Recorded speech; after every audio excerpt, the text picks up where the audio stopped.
Dr. Gandhi, should private businesses require employees and customers to show proof of vaccination? How big of an impact would that have? It would have a big impact. We have tried to avoid the P word and the M word, which are vaccine passports and vaccine mandates. And what did we see during Delta? That we didn't get to the goals that we needed to be at with vaccination. We only reached that 70% yesterday, which was a month later than we wanted for first dose.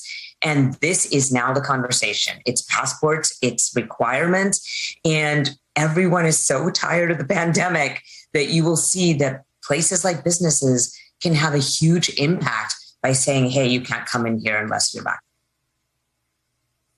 I also want to ask you about testing, because there are a lot of questions as we see more of these breakthrough cases, people who are testing positive, who may be asymptomatic.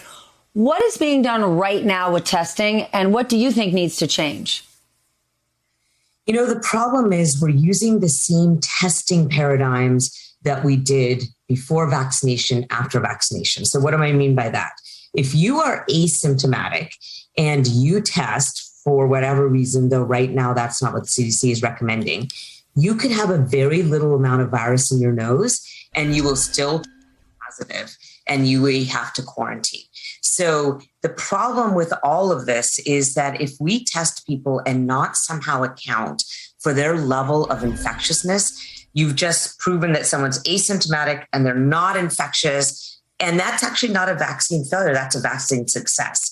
And so turning to antigen testing as opposed to PCR testing, or incorporating what we call the CT value of the PCR test, would help us decide who needs to be isolated and who doesn't. We can't act like we were before vaccination, where any positive test meant you had to isolate. Can we do that on a large scale? Because even before vaccination, right, I had COVID, and long after I was no longer sick and I wasn't at risk of getting anyone else sick, I was testing positive because I had the virus in me. That's exactly right. The problem is if we don't do this on a large scale, and you're right, it's a great question. Can we do this on a large scale? The best way to do it is with rapid antigen testing, because that will not tell you if you have a low viral load. It has to trigger when you have a high enough viral load that you could be infectious.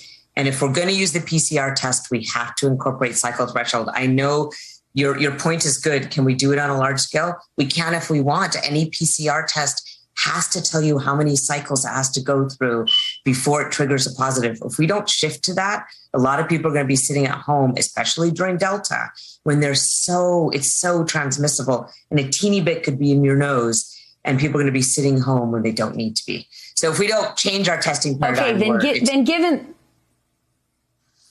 given that, right, the CDC now says the Delta variant is more transmissible among vaccinated people than we previously thought. Bottom line, who should be getting tested and who shouldn't? Okay, so people who are asymptomatic and vaccinated still do not need to be tested. And I agree with that. If they're going to do that, then we need to incorporate these values. If you're symptomatic and vaccinated, you should get tested, even if you have mild symptoms. Because even though we are seeing more mild breakthrough infections, you're likely to be a little infectious, probably not as infectious as if you are unvaccinated, though. We can't take the Provincetown example and extrapolate from that. That was a very unique circumstance and probably not generalizable. But if you have symptoms, you're likely to be infectious. So we do need to test if you're symptomatic and infectious, and to see if you're infectious.